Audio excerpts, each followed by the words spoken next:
Ricardo from Team Terrain. First, we'll talk about the ban list and going into my Gravekeeper deck profile. So, with the new ban list, nothing really much. Whoa, let's not. I can't say that. A lot really did happen this ban list, more than what I thought. I thought honestly, other cards was good. I thought honestly, I was hoping Heavy Storm would come back, but I guess that was too much to ask. But let's go right into it. I think it was banned. In fact, a few things came up. Glow Up Bob came back. Infinity Archfiend got hit, so I guess Infinity's gonna have a harder time. I mean, at this point they're pretty much dead. What else? Regeki came back to one. I think that was the biggest surprise of all the whole band list. I mean, everybody knew or thought that Soul Charge and Super Poly was gonna get hit to one, so that wasn't pretty much of a shock. But I guess Soul Charge doesn't really affect me as much. Super Poly was more of a threat to me in my opinion. But still, getting hit to one kind of it's not really relevant to be honest, because people only use one Soul Charge to begin with. I thought all I needed was one. The reason why people had it at 3 so they can drive more, had a better chance of having it in hand. And at times when you have multiple, it's pretty much dead at that point. Cause all you need is really one to get your plays started. To what's now semi-limited is Blackwing Gale of the Whirlwind. I mean, that's pretty good for a Blackwing player. I kind of want to play Blackwings for the fact that you have now I have 2 Whirlwinds. I mean, why not? Gore's at 2. That's insane. Come on. Ceasefire at 2. The Transmigration Prophecy is at 2. No longer on the ban list is Coach Soldier Wolfbark. So I'm guessing Firefist is, have. Wow, I mean, still I would have thought it would went to 2 and not to 3, but hey. Virginia Faith at 3. I mean, we also have one coming, and that card is, it's good. It's just too slow to be playing in this format. Formula Synchron, well, that opens up more quests, and this game reprinted in the 5D's collection. And Rhoda, wow, Southern Knights got better than what they actually are. Still, it's a pretty interesting ban list. I mean, but still, Regeki, that's still surprising.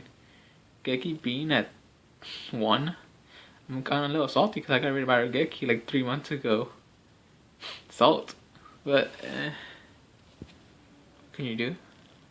So I guess onto the deck profile. I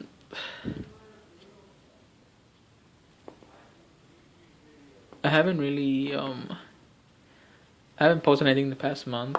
I mean, because I'm just testing out builds, and something I found a build that actually worked, and it's been working pretty well. So let's go on to the prop. 1 million Cyber not necessarily all you really need is just one, because this one people don't really see it coming, especially in my build. Because my build is mainly pure Gravekeeper Deck for this card, obviously. But it cuts people off surprise, and it's just another target, another warning or bombless target. So it is really helpful, and takes away those kind of cards. And it's a 4K beater. That's another thing. That's too good. Gravekeeper Shaman, she's too good. Not to be main decked. I have an extra one sided too. What she does, she negates all monster effects that happen in graveyard, and then while Necrophagy is on the field, your opponent cannot destroy field spells nor activate them. Gravekeeper Shaman, she's a searcher. She set up some spice plays.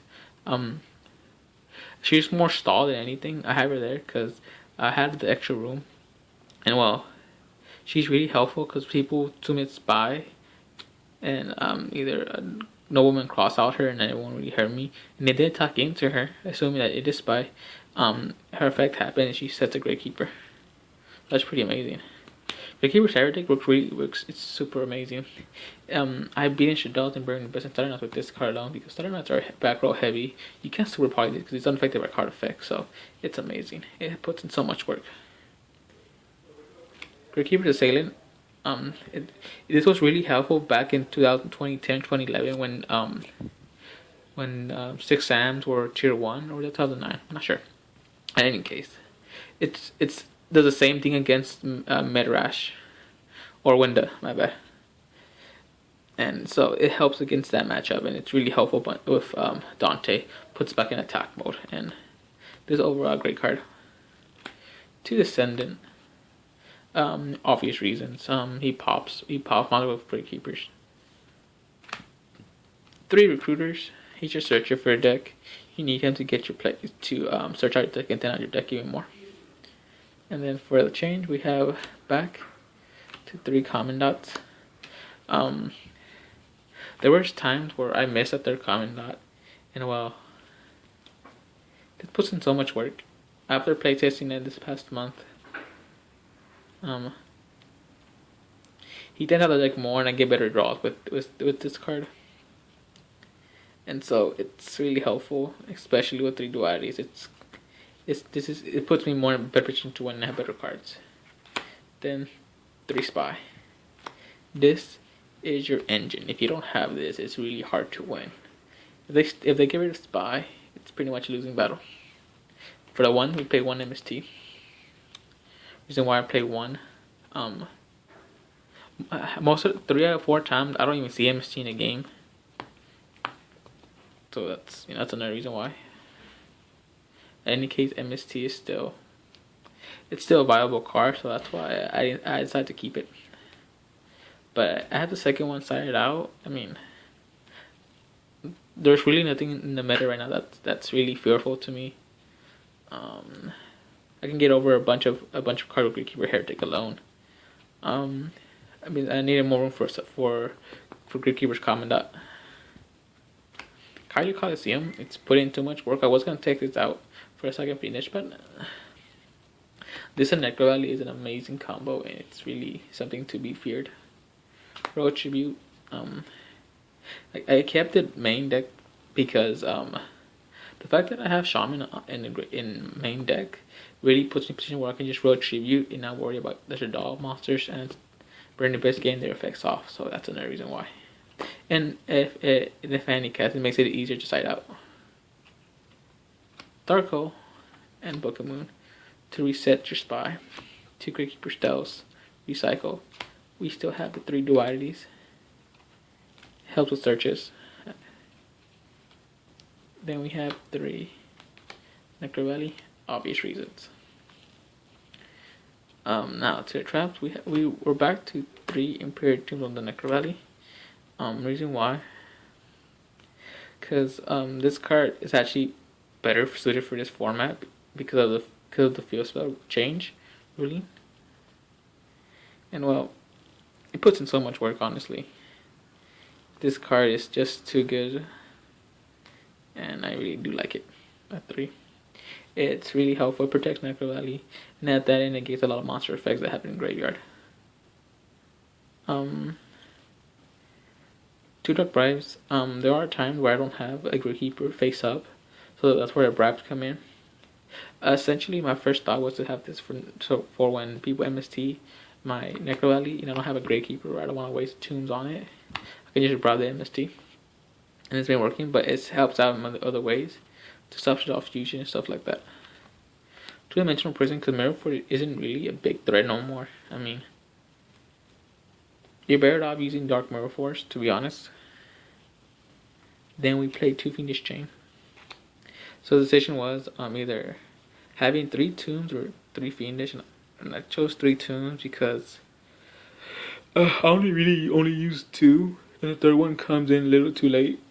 So like, I might as well have 2 and have the 3rd tomb, because I always have a Gravekeeper on field anyway. So I feel it's better suited for that.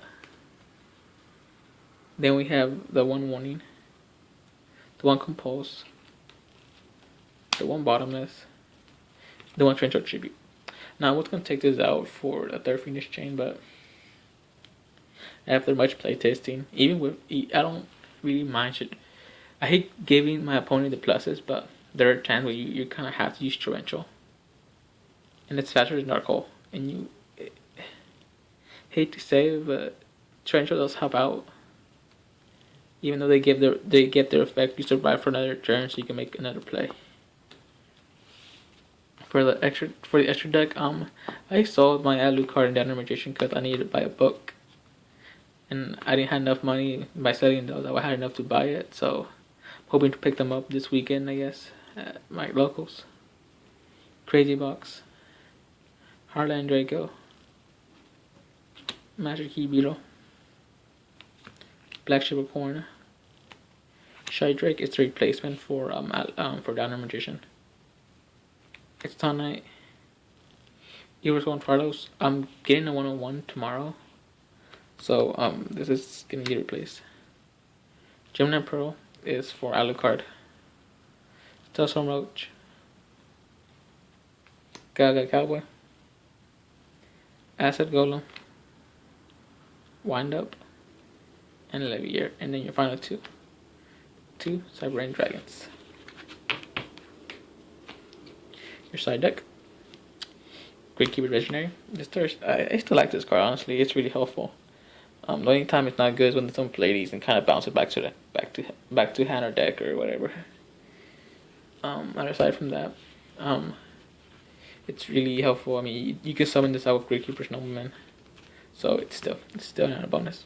Second Shaman, because people do get rid of the first Shaman. Thunder King, 2 Light Imprisoned Merge, especially either for Stellar Knights. Scale Drain, Soul Drain, Eradicator, Macro for Shaddolls and Burn Abyss. Dimensional Fissure, 2 Nobleman Crossouts, 2 Defusions. If you don't know this, I mean, this is a really good side card, especially in this format, with Shaddolls still running around and Elemental Heroes coming in later on in the year. This is gonna be really helpful when and it comes in this card. It's gonna spike up in price. And finally, your second MST. That's pretty much it. It's a 42 card deck. This is what I'm assuming to be my deck I'm taking to YCS. To YCS Dallas. I'm not expecting to top, honestly. It's gonna be my first YCS, so I'm just going there to have fun. Pretty much it. I mean, it's gonna be my first YCS, and hoping to pick up some nice new trades. But yeah, that's the deck. Leave a comment down below, and please subscribe to my channel. Well, it's Ricardo from Team Terrain signing out.